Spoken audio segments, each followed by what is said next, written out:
अगर आप खुराक को सही तरीके से उसको अप्लाई करें तो आप 1 एकड़ से 80 मन पैदावार ले सकते हैं। ये बिल्कुल मुमकिन है, लेकिन आपने जो हमने आपको तरीका बताया इसी तरीके से आपने फर्टिलाइजर एप्लीकेशन करनी है।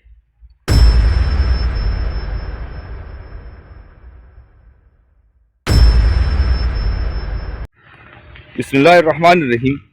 अभी गंदम की बिजाई का जो टाइम है वो शुरू है, सोइंग हो रही है मुख्तलिफ इलाकों में। कुछ इलाकों में जो है वो सोइंग हो चुकी है, जर्मिनेशन भी हो चुकी है।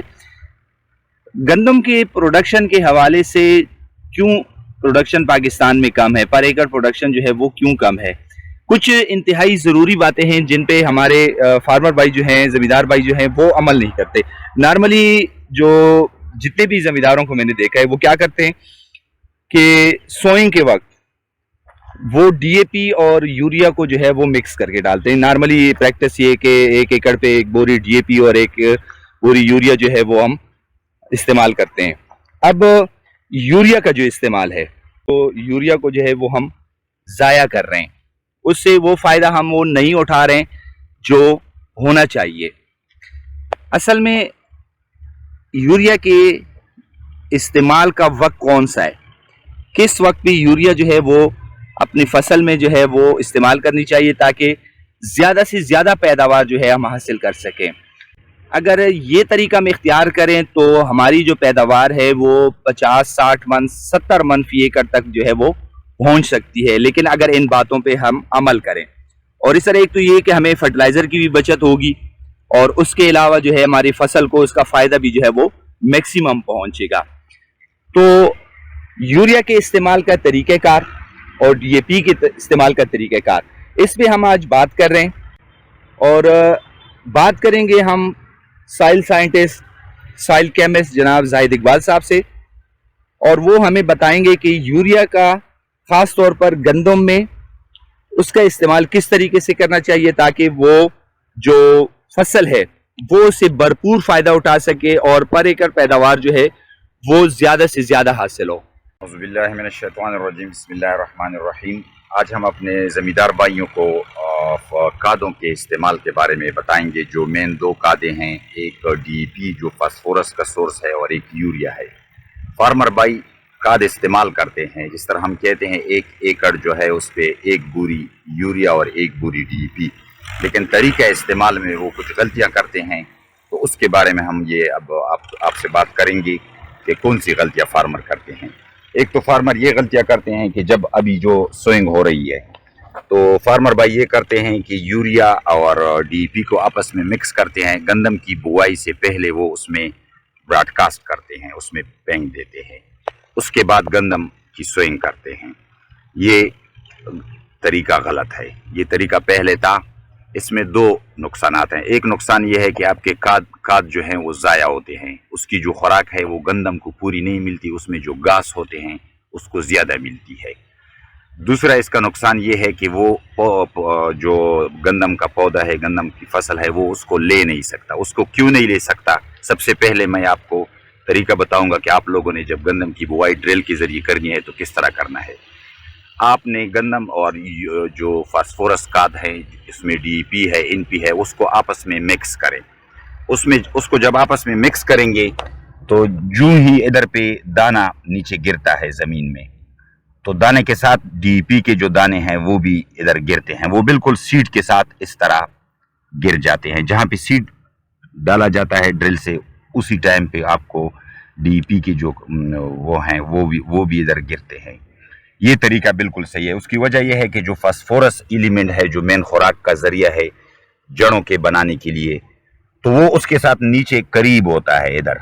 अगर आपने ब्रॉडकास्ट किया है वो इधर होता है, वो दूर होता है, उससे इधर पे होता है, इधर से वो नहीं ले सकता। उसकी वजह यह है कि फास्फोरस जो है वो ज़मीन में हरकत नहीं करता, जिसको हम टेक्निकली मोबाइल होता है, हरकत नहीं करता। लेकिन जब आपने इसके साथ मिक्स किया है, इधर पे डाला जाए, तो रूट जब बनना शुरू होते हैं उसमें फास्फोरस बहुत की मिकदार चाहिए होती है। वो इधर पे रूट के साथ जो ही सीड से तुखम से वो जड़ें निकलती है तो उसके नीचे खुराक मौजूद होती है, नंबर 1। दूसरी वजह यह है कि जो भी एनपी है या डीईपी है उसमें इतनी नाइट्रोजन की मिकदार होती है जो फास्फोरस के साथ रूट के लिए चाहिए होती है वो उसको मिल जाती है। यूरिया को अभी आपने अप्लाई नहीं करना है। ये तो फास्फोरस का तरीका है। यूरिया का तरीका ये है कि जब ये गंदम जो है ये तकरीबन 1 महीने में 3 लीफ स्टेज, 3 पत्ते उसके ऊपर आ जाते हैं, 3 पत्ते बन जाते हैं। तो आपने एक बोरी 1 एकड़ के लिए रखी है तो आपने उसको 4 हिस्सों में डिवाइड करनी है। 4 हिस्सों में डिवाइड करनी है।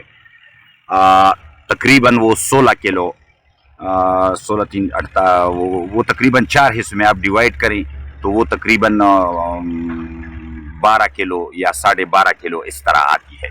12.5 किलो आपने लेनी है और आपने पानी के साथ इस तरह अप्लाई करनी है कि आपने उसको ऐसे अप्लाई करनी है कि वो सारा जो 1 एकड़ फील्ड है उसमें आ जाए। ये इसको पहली खुराक मिल गई। दूसरी खुराक जो है ना वो महीने बाद जब भी आप इरिगेशन देते हैं, दूसरा इरिगेशन 45 दिन बाद या महीने बाद दूसरा आपने उसी तरह 12.5 किलो या 12 किलो ये आपकी आधी बोरी चली गई। बाकी आपके पास 25 हुआ है। दरमियान में अगर बारिश होती है आप इसको ऊपर से ब्रॉडकास्ट कर सकते हैं।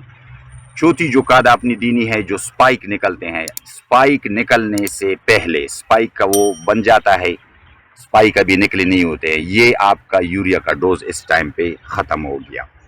इस तरीके के फ़ायदे ये हैं कि नाइट्रोजन जो है वो साइल में मोबाइल है, लेकिन साइल में सिर्फ आपकी फसल नहीं होती, वो घास भी होती है। तो घास जो है ना वो उसको ले लेता है। आपने ज़्यादा खुराक दी है, इसको थोड़ी खुराक चाहिए होती है। जो ज़्यादा खुराक है वो ज़मीन में मौजूद जो घास है, वीड्स हैं, उसको मिल जाती है। लबे-लुबाब मुख्तसरन ये है कि आपने यूरिया स्प्लिट डोज में देनी है, उसको थोड़ा थोड़ा देना है। मतलब है कि एक खुराक इनको चाहिए 1 एकड़ में 1 बोरी, लेकिन आपने 1 बोरी एक टाइम पे नहीं डालनी है, 4 हिस्सों में 4 इरिगेशन के साथ आपने देनी है। फास्फोरस को आपने इस तरह डालना है, वो साइल में हरकत नहीं करता। इसके रूट का एक अपना जोन होता है, उस रूट जोन में फास्फोरस की मौजूदगी ज़रूरी है। नाइट्रोजन अगर इधर दूर भी है, नाइट्रोजन चूंकि साइल में हरकत करता है तो वो डायरेक्ट रूट की तरफ हरकत करना शुरू होगा अगर वो नम है, नमी की हालत में। अगर आपने खुश्क ज़मीन में, एक और बात फार्मर भाई से, खुश्क ज़मीन में यूरिया बिल्कुल इस्तेमाल नहीं करनी है, उल्टा उसके फ़ायदे के वो नुकसान देता है। वो जो है ना वो जड़ से नमी खींच लेता है। आपने यूरिया को नम की हालत में देना है, ज़मीन वतर हो या आपने इरिगेशन देनी हो या पानी देनी हो, बारिश में सबसे ज़्यादा फ़ायदा करता है यूरिया। डीपी का ये नहीं है, डीपी खैर है आप अप्लाई करें, अगर आपने ड्राई स्विंग करनी है, वतर कंडीशन नहीं है, वो भी दे दें, वो उसके साथ पड़ा होता है, जब उसको पानी मिले तो वो उसको ले लेता है। और अगर आप नमी में देते हैं तो भी ठीक है, लेकिन ड्रिल में मिक्स करके दे दें। बाकी अगर आपने अपना खाद ज़ाया करना है तो आप वो पुराना तरीका इस्तेमाल करें। फिर फार्मर भाई कहते हैं कि ये खाद जो है ना इसमें असर नहीं है, इसमें मतलब है कि ये क्वालिटी इसकी सही नहीं है। उसकी वजह ये है कि आपका जो तरीका इस्तेमाल है उसमें मसला है। खाद ठीक होती है लेकिन आपका तरीका इस्तेमाल वो गलत होता है। ज़रीवा साहब, हमारे पाकिस्तान में ज़्यादातर जो एवरेज पैदावार है वो 30 मन पर एकड़ या 25 मन पर एकड़ जो है वो हम पैदावार हासिल करते हैं। तो क्या ये पॉसिबल है कि हम ये अपनी ज़मीनों से 70-80 मन फी एकड़ पैदावार हासिल कर सकें? बिल्कुल, ये पाकिस्तानी ज़मीन, ये पाकिस्तान में हम हासिल कर सकते हैं। इस तरह हमारे पास फार्मर के मुख्तलिफ डेटा आया भी है कि उन्होंने 80 मन 60 मन हासिल किया है, लेकिन उसके लिए कंडीशन ये है कि एक वैरायटी के लिए हम लिखते हैं कि इसकी पोटेंशियल यील्ड 60, 70, 80। पोटेंशियल का मतलब ये है कि अगर उसको खुराक टाइम पे मिले, खुराक तरीके से मिले, उसको मुयस्सर हो। सबसे खुराक में सबसे सही बात यह है कि एक खुराक ज़मीन में पड़ा होता है लेकिन वो फसल के लिए मुयस्सर नहीं होता। लेकिन अगर ऐसी एक वैरायटी है कि उसका पोटेंशियल यील्ड 60 to 80 है, पोटेंशियल यील्ड का मतलब है कि वैरायटी में ये खासियत है कि वो पैदावार दे, लेकिन वो चूंकि आपका फील्ड कंडीशन ऐसे बन गया कि आपने उसको खुराक की एप्लीकेशन सही नहीं की, इरिगेशन टाइम पे नहीं दिया है।